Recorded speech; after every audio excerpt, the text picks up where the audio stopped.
Hello, welcome to my channel UPSC CA. आज जो topic हम इस वीडियो में डिस्कस करने वाले हैं वो रहेगा नोबेल प्राइज़ फॉर फिज़िक्स। अब 2023 का जो नोबेल प्राइज़ इन फिज़िक्स दिया गया है वो 3 साइंटिस्ट को दिया गया है, जो कि हैं P Agostini, F Cross and Annie L Hullier. Sorry for the wrong pronunciation. And ये आपका जो प्राइज़ है वो किसके लिए दिया गया है, क्योंकि इन तीनों साइंटिस्ट ने इलेक्ट्रॉन की डायनेमिक्स को स्टडी करने के लिए मैटर में जो प्रेजेंट आपका इलेक्ट्रॉन्स होते हैं उनकी डायनेमिक्स को स्टडी करने के लिए एटोसेकेंड पल्स ऑफ लाइट को जनरेट किया है। एंड इन्हीं इस एक्सपेरिमेंटल जो सक्सेस के लिए इन तीनों को ये प्राइज़ अवार्ड किया गया है। ठीक है, अब आपका इलेक्ट्रॉन को स्टडी करना इतना इम्पॉर्टेंट क्यों है, सबसे पहले वो देख लेते हैं। क्या होता है कि जो साइंटिस्ट है ना, अगर कोई भी प्रोसेस वो पढ़ते हैं तो उनके लिए नेचुरल है, वो चाहेंगे कि हर स्टेप जो इस प्रोसेस के अंदर हो रहा है उसके हर स्टेप को वो ऑब्ज़र्व करें। ठीक है, तभी उन्हें वो जो पूरा प्रोसेस है वो उन्हें ईज़िली समझ आ पाएगा, वो उन्हें समझ पाएंगे, अंडरस्टैंड कर पाएंगे। इसीलिए हमेशा जो साइंटिस्ट हैं वो ये कोशिश करते रहते हैं कि वो प्रोसेस को कंट्रोल करते रहें। ठीक है, इतना स्लो या फास्ट किसी भी तरीके से वो उस प्रोसेस को अपने कंट्रोल में चलाएं, ताकि वो जो इंटरमीडिएट स्टेप्स उस प्रोसेस में आ रहे हैं उसको देख सकें, उसको चेंज करके भी देख सकें इंटरमीडिएट स्टेप को, तभी उन्हें जो डिज़ायर्ड रिज़ल्ट है वो समझ आ पाता है, अचीव कर पाते हैं। ठीक है, ये जो आपकी एटोसेकेंड साइंस है जिसके लिए आपकी इन तीनों साइंटिस्ट को अभी अवार्ड किया गया है, ऐसा ही जो नोबेल प्राइज़ है इसी फील्ड में वो पहले भी दिया जा चुका है। 1998 में जो नोबेल प्राइज़ इन केमिस्ट्री था वो दिया गया था टू इजिप्शियन साइंटिस्ट अहमद जवाल। ठीक है, एंड इन 2018 में भी जो नोबेल प्राइज़ फॉर फिज़िक्स है वो इन 3 साइंटिस्ट को दिया गया था। ठीक है, यानी कि ये जो आपका फील्ड है ये कोई नया फील्ड नहीं है, इसमें ऑलरेडी डिस्कवरीज हो चुकी हैं, लेकिन एक मेजर ब्रेक थ्रू वो इन्हीं 3 साइंटिस्ट के एक्सपेरिमेंटल मेथड के थ्रू आया है। इसीलिए इनको जो ये अवार्ड करना, ऑनर करना इम्पॉर्टेंट था। ठीक है, अब हम देख लेते हैं कि एटोसेकेंड होती क्या है। ठीक है, अब देखो एटोसेकेंड होता है 1 एटोसेकेंड में होता है 10⁻⁻18 सेकेंड। ठीक है, ये होता है एटोसेकेंड, इतना छोटा, मतलब एक सेकेंड का 1 क्विलियंथ ऑफ अ सेकेंड को बोला जाता है एटोसेकेंड। ठीक है, अब ये जो टाइम स्केल होता है ना एटोसेकेंड वाला, इसी टाइम स्केल के अंदर आपका इलेक्ट्रॉन मूव करता है, वो अपनी प्रॉपर्टीज़ को चेंज करता है इतने ही छोटे टाइम स्केल के अंदर। ठीक है, अगर साइंटिस्ट को मैटर की प्रॉपर्टीज़ को अच्छे से समझना है, जो मैटर होता है कोई भी सब्सटेंस जिसको अभी फ़िलहाल आप यूज़ भी कर रहे हैं वो भी एक मैटर है। वो जिससे बना हुआ है मैटर, उसको हम क्या बोलते हैं, सबसे स्मॉलेस्ट पार्ट क्या है मैटर जिससे बना हुआ है, एटम। एंड एटम के अंदर आपको क्या मिलता है, इलेक्ट्रॉन मिलता है। ठीक है, मैटर की जो प्रॉपर्टीज़ को समझना होता है साइंटिस्ट को, तो उन्हें इलेक्ट्रॉन की जो भी प्रॉपर्टीज़ में चेंज आ रहा है उसे समझना पड़ता है। अब जो इलेक्ट्रॉन है वो कितनी जल्दी आपकी हर प्रॉपर्टी को चेंज कर लेता है अपनी को, 10⁻⁻18 सेकेंड के अंदर वो उसकी प्रॉपर्टीज़ में चेंज आता है। अगर आपको मैटर को समझना है तो आपको इलेक्ट्रॉन को इसी टाइम फ्रेम के अंदर आपको स्टडी करना होगा, तभी आप हर मैटर की जो भी प्रॉपर्टीज़ होती हैं कि उसका कलर ब्लैक, ग्रीन, ब्लू क्यों है, या फिर वो कोई भी इलेक्ट्रिसिटी कंडक्ट कर रहा है, क्यों कर रहा है, नहीं कर रहा है, इस तरह के जो क्वेश्चंस आप उसको आंसर कर पाएंगे। ठीक है, अब हम देख लेते हैं कि एटोसेकेंड साइंस ये है क्या और ये डील किस चीज़ से करती है। देखिए एटोसेकेंड साइंस के अंदर इंक्लूड होता है एटोसेकेंड फिज़िक्स, जिसे हम एटोफिज़िक्स भी कहते हैं। ठीक है, एंड ये आपका डील करता है with the production of extremely short light pulse and using them to study super fast process. मतलब कि बहुत ही शॉर्ट लाइट पल्सेस जनरेट करना ही कहलाता है एटोफिजिक्स या एटो सेकेंड साइंस। ठीक है, अब देखो आप सोच रहे होंगे कि पल्स क्या होता है। तो पल्स आप ऐसे समझ लीजिए जैसे ये गेट है, इस गेट के थ्रू आपने एक बार लाइट को बाहर पास होने दिया, ठीक है, कुछ टाइम के लिए आपने पास होने दिया, फिर उसके नेक्स्ट स्टेप में आपने क्या किया, उस गेट को पूरी तरीके से ब्लॉक कर दिया, बंद कर दिया। अब आप लाइट को बाहर नहीं जाने दे रहे। फिर कुछ उतने ही टाइम के बाद, जितने टाइम के लिए लाइट को जाने के लिए अलाउ किया था, उतने ही टाइम के बाद अब आप फिर से अपने उस गेट को खोल देते हैं और लाइट को जाने देते हैं। अगर इसी तरीके से आप बार बार रिपीट करते रहो तो आपके पास ये पूरा एक क्या जनरेट होता है, लाइट का पल्स होता है, जिसमें एक बार आपको लाइट दिखाई दे रही है, जनरेट हो रही है, और एक बार आपकी लाइट बंद हो गई, जनरेट नहीं हुई। ठीक है, तो आप पल्स को इस तरीके से समझ सकते हैं। सो लाइट के लिए भी यही है, जिस भी सोर्स के थ्रू आप लाइट को पास करवा रहे हो, जनरेट करवा रहे हो, वहाँ से अगर लाइट कुछ टाइम के लिए तो बाहर आती है, लेकिन उसके बाद फिर बंद हो जाती है, फिर आएगी बाहर, फिर बंद हो जाएगी, उसको बोलते हैं पल्स, लाइट पल्सेस। ठीक है, एंड ये जो लाइट पल्सेस हैं, यहाँ पर जैसे ये लाइट के बाहर आने देने का टाइम और ना आने देने का टाइम, अगर ये जो इनके बीच का टाइम है, जितना मिनिमम आप करोगे उतना ही छोटा लाइट पल्स कहलाएगा आपका। ठीक है, सो अब इसको और एग्जांपल से थ्रू समझ लेते हैं कि एटो सेकेंड जो साइंस होती है, इतना कम टाइम फ्रेम पर इलेक्ट्रॉन को ऑब्जर्व करना अभी तक इतना डिफ़िकल्ट क्यों था। ठीक है, सो देखो हमिंग जो बर्ड होती है ना, उसके विंग्स 1 सेकेंड में 80 टाइम्स आपके बीट करते हैं। 1 सेकेंड में 80 बार आपके बीट कर जाते हैं हमिंग बर्ड के विंग्स। ठीक है, सो अगर हम बात करें कि उसका एक सिंगल बीट, उस बर्ड का सिंगल बीट 1 सेकेंड में कितनी बार आपका एक सिंगल बीट उस बर्ड का कितने टाइम फ्रेम में होता है, तो टाइम की अगर बात करें तो वो 1/80th of a second time के अंदर हमिंग बर्ड अपने विंग्स को एक बार बीट कर देगा। ठीक है, फड़फड़ा देगा एक बार। सो जो ह्यूमन आई है, अब वो कितने बीट को देख सकती है पर सेकेंड, जो ह्यूमन आई है वो 60 फ्रेम्स को देख सकती है। सो यहाँ पर हमिंग बर्ड तो 1 सेकेंड में 80 टाइम बीट कर रही है, तो क्या आपको दिखाई देगा? नहीं दिखाई देगा। आप अभी चाहे तो सर्च करके देख लीजिएगा कि हमिंग बर्ड के विंग का मोशन आपको कैसा दिखाई दे रहा है, वो आपको ब्लर दिखाई देगा। ठीक है, सो होता क्या है कि अगर हम डिजिटल कैमरा को लेकर हमिंग बर्ड के इस बीटिंग को, कि क्या उसका एक एक जो वो अपने पंख को फड़फड़ा रही है, उस वक्त क्या हर एक बार जब वो अपने पंख को ऊपर नीचे फड़फड़ा रही है उसको देख सकते हो क्या क्लियरली? उसके लिए आपको यूज़ करना पड़ेगा डिजिटल कैमरा, यूज़ करना पड़ेगा। आइज़ तो आपकी ये काम नहीं कर सकती। अब डिजिटल कैमरा को भी यूज़ करने के लिए ना आपके पास 2 ऑप्शन है, किस तरीके से आप अपना ये एजेंडा पूरा कर सकते हो। देखो क्या हो रहा है कि ना आपके पास पहला ऑप्शन तो ये है कि आप अपने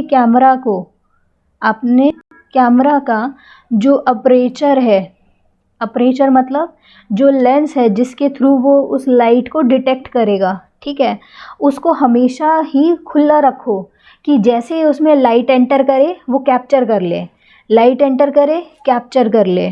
ठीक है, या आप दूसरा उसका तरीका क्या रख सकते हो कि आपका कैमरा अपनी तरफ से एक लाइट पल्स को फेंकेगा, मतलब एक बहुत ही कम टाइम के लिए लाइट एमिट करेगा अपने लेंस से लाइट को बाहर की तरफ फेंकेगा बर्ड के विंग्स पर। ठीक है, और जैसे ही वो लाइट आपकी बर्ड के विंग्स के साथ कोलाइड करेगी, फिर वहाँ से वो क्या हो जाएगी, रिफ्लेक्ट होगी, और रिफ्लेक्ट होकर वही लाइट जब वापस से कैमरा के लेंस के पास आए तो कैमरा का जो लेंस है उसे कैप्चर कर ले उस रिफ्लेक्शन को।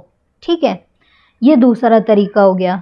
ठीक, तो आप इसको डायग्राम अगर बनाना चाहे तो आप ऐसे समझ सकते हो, जैसे आपका कैमरा है, लेंस है, इसमें से या तो आपका जो अपर्चर है, लेंस है, वो पूरा टाइम खुला हुआ है कि लाइट आ रही है या जा रही है, बस वो उसको हर वक्त नोट कर रहा है। ठीक है, एक ऑप्शन तो हमने ये दिया। दूसरा हमने ऑप्शन दिया कि एक टाइम तो वो क्या करेगा, एक बार अपने आप को ओपन करे, लाइट को बाहर की तरफ फेंक दे, लाइट को बाहर की तरफ फेंक दे, फिर वो अपने आप को क्लोज कर लेगा। ठीक है, बिल्कुल क्लोज हो जाएगा। फिर जैसे ही जो ये लाइट इसने एमिट की थी वो इसकी वापस आने लगे, यहाँ पे जैसे आपकी बर्ड थी, इससे रिफ्लेक्ट होकर आपकी वापस से लाइट उसकी तरफ वापस आने लगे, तो वो इस लाइट को क्या कर ले, कैप्चर कर ले। दूसरा ऑप्शन ये है।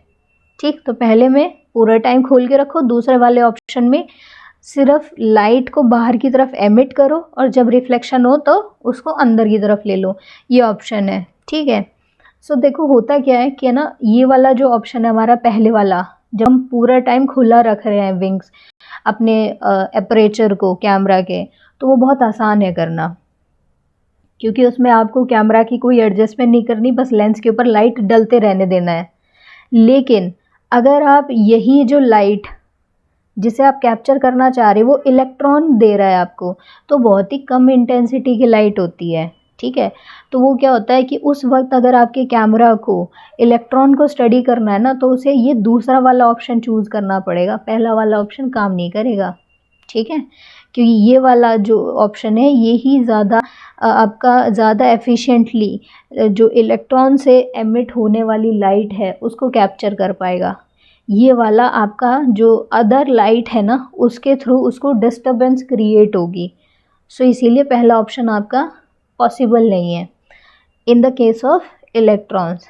ठीक है, सो इसीलिए जो लाइट पल्सेस हैं उनकी जो ड्यूरेशन है उसको हमें अगर इलेक्ट्रॉन को पढ़ना है तो वो किसके बराबर रखनी होगी, ये जो आपने लाइट पल्स बनाई है ना हमने अभी, ये लाइट पल्स की जो ड्यूरेशन है, अगर आपको इलेक्ट्रॉन को पढ़ना है तो उसी की स्पीड पे जाके तो आपको पढ़ना होगा। सो 10⁻⁻18 सेकेंड के अंदर अगर आप कोई ऐसी पल्स बनाते हो जिसका टाइम ड्यूरेशन यही है, तो आप इलेक्ट्रॉन को स्टडी कर सकते हो। ठीक है, सो ये था आपका एटोसेकेंड। अब हम देख लेते हैं कि ये पल्स बनती कैसे है और इसकी फिज़िक्स क्या है। देखिए, इसके जो फिज़िक्स है ना, अगर आप साइंस बैकग्राउंड से तो आपको समझने में आसानी होगी। ठीक है, अगर आप समझने में नहीं समझ पा रहे, साइंस बैकग्राउंड के नहीं हो, सो आप इसको सिंपली एक बार सुन लीजिएगा, एंड इसके बाद अगर आप डिसाइड करते हैं फिर भी कि नहीं मुझे नहीं करना, तो आप इसको इग्नोर कर सकते हो। ठीक है, सो होता क्या है, एटोसेकेंड पल्स आपकी प्रोड्यूस किस तरीके से की जाती है, उसकी फ़िज़िक्स क्या है। एंड जो आपके NEL हुलर और उनके जो कलीग्स हैं उन्होंने जो प्रोसेस यूज़ किया था उसकी हम बात कर रहे हैं, एक्सपेरिमेंट जो उन्होंने किया था। उन्होंने यहाँ पर इन पल्सेस को जनरेट करने के लिए, प्रोडक्शन करने के लिए वेव मैकेनिक्स का यूज़ किया था। 1988 की बात है ये। तो उन्होंने क्या किया कि अपना एक सोर्स लिया जहाँ से उन्होंने इंफ्रारेड लाइट को एमिट करवाया, एंड दूसरे आपके कंटेनर में उन्होंने नोबल गैस फिल की हुई थी। ठीक है, एंड इस नोबल गैस में जैसे ही ये लाइट एंटर करती है तो उन्होंने देखा यहाँ से जो निकलने वाली लाइटें हैं उनकी फ्रीक्वेंसी, ये जो निकल रही है ना बाहर की तरफ लाइट, इनकी फ्रीक्वेंसी ज़्यादा है देन द फ्रीक्वेंसी जो उन्होंने दी थी लाइट की। ठीक है, सो एग्जाम्पल के तौर पे अगर बीम की फ्रीक्वेंसी जो ये सोर्स है वहाँ से उन्होंने 10 आर्बिट्रेरी यूनिट की फ्रीक्वेंसी दी थी, तो जो एमिटेड लाइट है उसकी फ्रीक्वेंसी 50 यूनिट, 60 यूनिट, 70 यूनिट्स ये आ रही थी। इस फिनोमेना को कहा जाता है हाई हार्मोनिक जनरेशन कहा जाता है इस फिनोमेना को, कि आप लाइट की फ्रीक्वेंसी जो एंटर करवा रहे हो वो आपकी बहुत ज़्यादा इंक्रीज़ होकर बाहर आती है। ठीक है, इसको बोलते हैं हाई हार्मोनिक जनरेशन कहते हैं। ठीक है, सेकंड उन्होंने क्या देखा कि जो ओरिजिनल बीम है, कौन सी, ये सोर्स वाली को कहते हैं ओरिजिनल बीम। इस ओरिजिनल बीम की जो फ्रीक्वेंसी है अगर वो इसको बढ़ा दे वो, तो जो एमिट हो रही है फ्रीक्वेंसी, ये वाली जो फ्रीक्वेंसी है, उसके लिए उन्होंने कहा कि इनकी इंटेंसिटी डिक्रीज़ करने लग जाएगी। ठीक है, इनकी इंटेंसिटी क्या होने लग जाएगी, डिक्रीज़ करने लग जाएगी। ठीक है। नेक्स्ट, अब ये ऐसा क्यों हो रहा है, आपकी लाइट इतना ज़्यादा हाई फ्रीक्वेंसी की क्यों एमिट हो रही है, हाई हार्मोनिक जनरेशन क्यों हो रहा है। ये एक्सप्लेन किया गया है। इन्होंने कहा कि जैसे ही आपका, जैसे कि मान लो नोबल गैसेस का एटम है एक इकलौता, ठीक है, इसके लास्ट वैलेंस शेल में क्या है, इलेक्ट्रॉन है। तो जैसे ही आपकी ओरिजिनल बीम आपके एटम के साथ टकराएगी, तुरंत आपका जो एटम होगा ना और उसका जो इलेक्ट्रॉन है, ये दोनों एक दूसरे से डिटैच हो जाएंगे। मतलब एटम अलग हो जाएगा, इलेक्ट्रॉन अलग हो जाएगा। ठीक है, दोनों अलग हो जाएंगे। लेकिन जैसे ही आप लाइट की एंट्री जो अभी तक आप करा रहे थे उसको आप रोक देते हो, तो ये दोनों के दोनों फिर से रिकम्बाइन कर जाएंगे। ठीक है, रिकम्बाइन कैसे, मतलब जैसे थे एटम वापस इलेक्ट्रॉन को अपनी ऑर्बिट में वापस ले लेगा। ठीक है, अंदर एंटर करवा लेगा वापस, कॉम्बिनेशन हो जाएगा इनका। अब जिन्हें जैसे ये अपना रिकॉम्बिनेशन करेंगे तो जो एनर्जी इन्होंने यहाँ पर अलग होते वक्त गेन की थी उसको अब ये रिकॉम्बिनेशन के टाइम पर रिलीज़ कर देंगे। ठीक है, ऐसा समझ लीजिए कि जैसे मान लो कोई भी एक आदमी है, ठीक है, अगर इसने किसी ने भी बहुत ज़ोरों से स्लैप मारा, थप्पड़ मारा, ठीक है, तो आप किसी को भी थप्पड़ मारते हो तो उसको क्या आता है, एकदम से गुस्सा आता है। ऐसे ही यहाँ पर एटम और इलेक्ट्रॉन को समझ लो, इनके साथ लाइट ने आकर टक्कर मारी है तो इन दोनों को क्या चढ़ जाएगा, गुस्सा। दोनों को बहुत तेज़ गुस्सा आएगा। सो इसीलिए गुस्से में क्या होगा, ये एक दूसरे से अलग हो जाएंगे।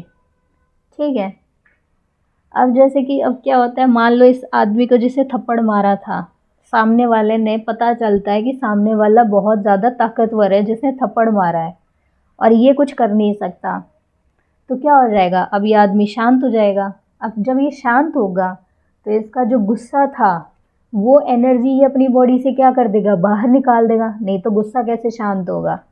तो ऐसे ही इलेक्ट्रॉन्स और एटम के साथ है, जो एनर्जी इन्होंने गुस्सा करके अंदर अपने डाल ली थी उसको ये वापस बाहर निकाल देंगे, एंड जो ये बाहर निकालेंगे वो लाइट जो होगी उसकी एनर्जी और भी ज़्यादा होएगी। आप ऐसा समझ लो। ठीक है, फ्रीक्वेंसी उसकी ज़्यादा होगी। ठीक है जी, तो यही आपका रीज़न बताया जा रहा है इस हाई हार्मोनिक जनरेशन को लेकर। ठीक है, ये इन्होंने रीज़न दिया था। सो रिसर्चर्स ने क्या किया कि जब उन्होंने ये समझ में आ गया कि पल्स कैसे जनरेट करनी है, तो पल्स जनरेट करने का ये पहला स्टेप है जो हमने अभी डिस्कस किया है। इसके आगे का जो स्टेप है वो भी डिस्कस कर लेते हैं, फिर पूरा समझ आ जाएगा कि पल्स उन्होंने बनाई कैसे है। देखो, इसके बाद क्या किया उन्होंने, जब उन्हें समझ आ गया हाँ लाइट आपकी एमिट होती है, तो जो आपकी नोबल गैस से आपकी लाइट एमिट हो रही है उनको बोला जाता है ओवरटोन। जो फ्रीक्वेंसी की लाइट निकल रही है उनको बोलते हैं ओवरटोन। अब ये सिर्फ एक लाइट या दो लाइट नहीं निकलती, बहुत ज़्यादा मल्टीपल निकलती हैं, और यही जो मल्टीपल लाइटें होती हैं ना, ये एक दूसरे के साथ भी इंटरेक्ट करती हैं, ये आपस में भी इंटरेक्ट करेंगी। ये जो बहुत सारी लाइटें बाहर आएंगी ना नोबल गैस से, वो एक दूसरे के साथ इंटरेक्ट करती हैं। सो देखो, लाइट को आप ऐसे इमेजिन कर सकते हो जैसे आपकी रे होती है, एक बार होता है इसमें क्रस्ट, एक बार आता है इसमें ट्रफ, क्रस्ट ट्रफ। तो अगर आपकी कोई भी दो लाइटें जो नोबल गैस से बाहर आ रही हैं, अगर उनका क्रस्ट और ट्रफ दोनों ही लाइटों का सेम टाइम पर चल रहा है, जैसे यहाँ मैंने कोशिश की है दोनों आपके लिए ये लाइट ड्रॉ करने की, अगर देख पा रहे हो, ट्रफ और ट्रफ, इन दोनों का जो ये टाइम पीरियड है बिल्कुल सेम आ रहा है। ऐसे ही क्रस्ट का अगर आप देखो तो बिल्कुल सेम आ रहा है क्रस्ट का। तो अब ये दोनों क्या कर जाएंगी, कंबाइन कर जाएंगी एक दूसरे के साथ, और रिज़ल्ट में आपको एक ऐसी लाइट मिलेगी जिसमें इन दोनों का क्रस्ट ऐड हो जाएगा और इन दोनों का ट्रफ भी ऐड हो जाएगा, ये दोनों का ट्रफ ऐड हो जाएगा। ठीक है, और बड़ी वाली आपको और बड़ी फ्रीक्वेंसी वाली आपको लाइट मिलेगी। ठीक है, सो ये जो आपका एक लाइट का दूसरी लाइट के क्रस्ट का ऐड होना और ट्रफ का ऐड होकर एक बड़ी लाइट को जनरेट करते हैं ना, इसको बोलते हैं कि इन दोनों का हुआ है कंस्ट्रक्टिव इंटरफेस, दोनों ऐड हुई हैं। ठीक है, ये एडिशन को बोला जाता है कंस्ट्रक्टिव इंटरफेस है ये। ठीक है, सो जो आपकी नोबल गैस है वो एक बार तो क्या करेंगी, कंस्ट्रक्टिव इंटरफेस के थ्रू आपको बहुत बड़ी बड़ी लाइटें देंगी। अब इसका ठीक उल्टा करते हैं।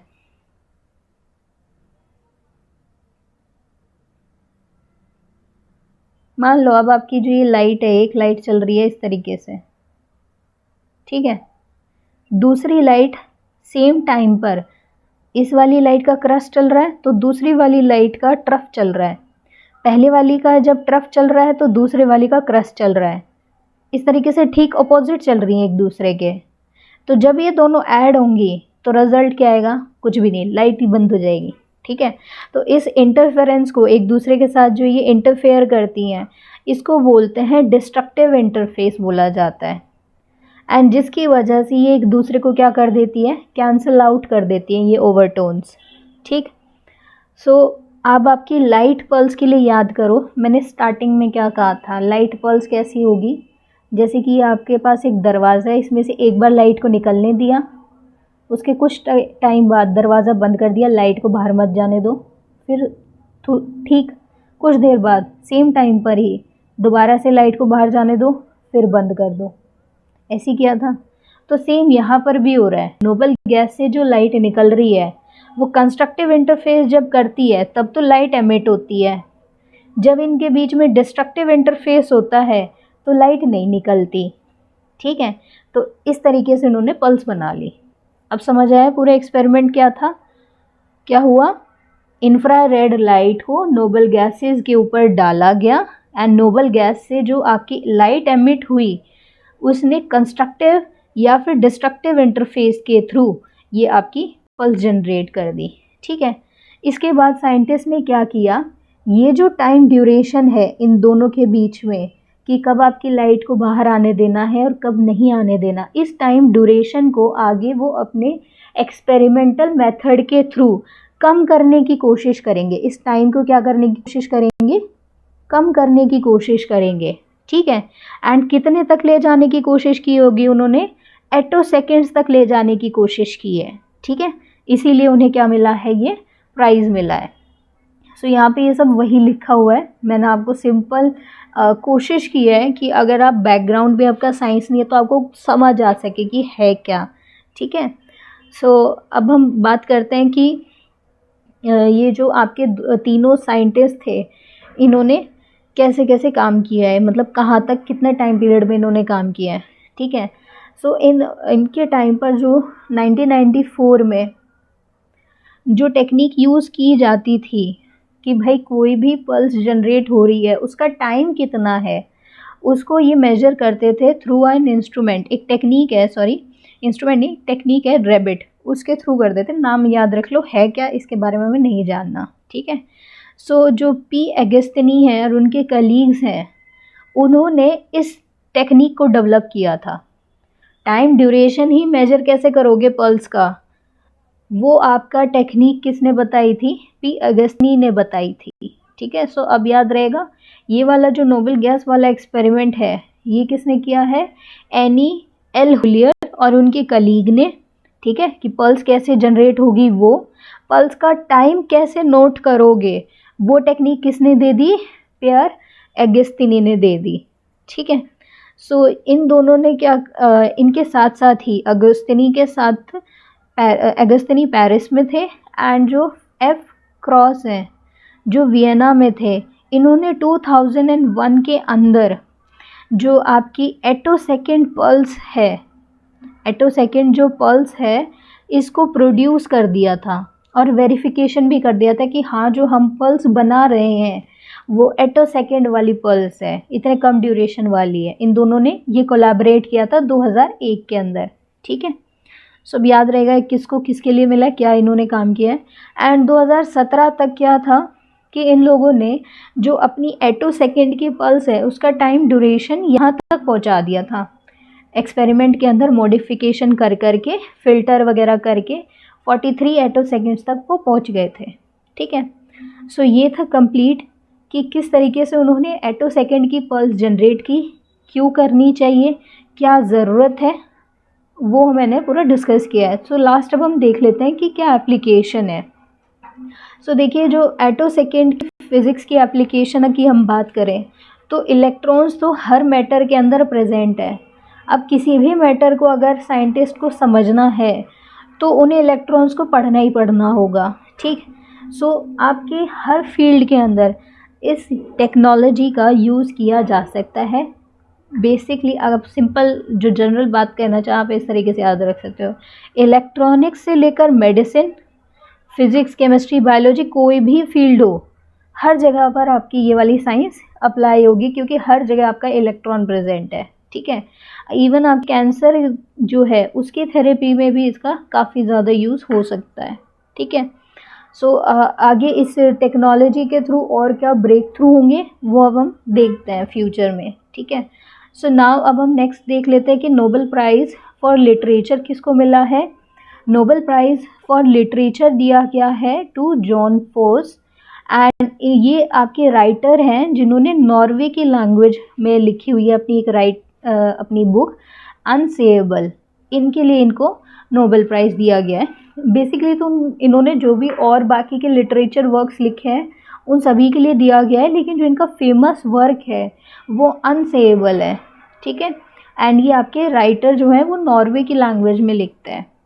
नेक्स्ट अब हम बात करें नोबेल प्राइज़ फॉर पीस किसको मिला है। सो नोबेल प्राइज़ फॉर पीस दिया गया है ईरानियन एक्टिविस्ट नरगिस मोहम्मदी को दिया गया है। एंड इन्हीं किस लिए दिया गया है, क्योंकि इन्होंने अपनी जो वॉइस है वो रेज की थी against the operation of women in Iran. Iran में जो विमेंस के ऊपर ऑपरेशन किया जा रहा है बाय देयर मोरालिटी पुलिस, उसके अगेंस्ट इन्होंने अपनी वॉइस रेज की थी। ठीक है, एंड साथ ही में ये आपका जो ह्यूमन राइट्स हैं और जो फ्रीडम है उसको लेकर भी ये काफ़ी ज़्यादा फाइट करती हैं, इसलिए इन्हें ये नोबेल पीस प्राइज़ दिया गया है।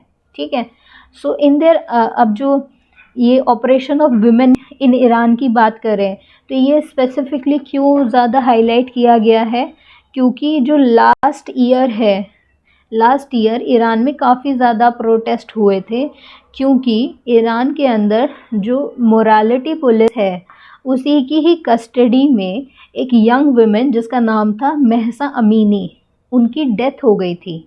ठीक है, उनको बेसिकली क्या किया गया था, मतलब बहुत ज़्यादा ही एट्रॉसिटीज़ की वजह से उन्हें काफ़ी ज़्यादा फिज़िकल जो कहते हैं ना कि पेन हुआ, उनको बहुत ज़्यादा मतलब टॉर्चर किया गया जिसकी वजह से उनकी डेथ हो गई थी। ठीक है, एंड जो ये ईरान की मोरालिटी पुलिस है बेसिकली ये देखती है कि जो सिटीजन्स हैं ईरान के वो जो बाइबल है और जो इस्लाम के प्रिंसिपल्स हैं उन्हें फॉलो कर रहे हैं पब्लिकली या नहीं कर रहे हैं। ठीक है, सो उस वक्त उन्होंने जो ये लेडी थी महसा अमीनी, इनको भी अरेस्ट कर लिया था एंड इन्हीं के ही जो कस्टडी में इनकी डेथ भी हो गई थी। सो इसी के अगेंस्ट पूरे ईरान में विमेन से काफ़ी ज़्यादा प्रोटेस्ट किया था। ठीक है, एंड नेक्स्ट इन्होंने जो अपना प्रोटेस्ट रखा था वो उनका मोटो था इनके प्रोटेस्ट का जन जिंदगी आज़ादी, मतलब विमेन लाइफ फ्रीडम। ठीक है, सो कहते हैं कि ये काफ़ी ज़्यादा इन्होंने सुटेबली इनका जो ये मोटो है ये काफ़ी अच्छे से इनका जो डेडिकेशन है टुवर्ड्स द फ्रीडम ये आपका शो करता है। सो ये आज के लिए हम इतना ही रखते हैं, 3 हो चुके हैं। नेक्स्ट वीडियो में आपको मिलेगा नोबेल प्राइज़ इन केमिस्ट्री, तो इसको थोड़ा सा और डिटेल में हम बात करेंगे। सो आई थिंक आपके लिए थोड़ा बहुत ये यूज़फुल रहा होगा समझने के लिए। मिलते हैं नेक्स्ट वीडियो में। Until then keep studying, bye.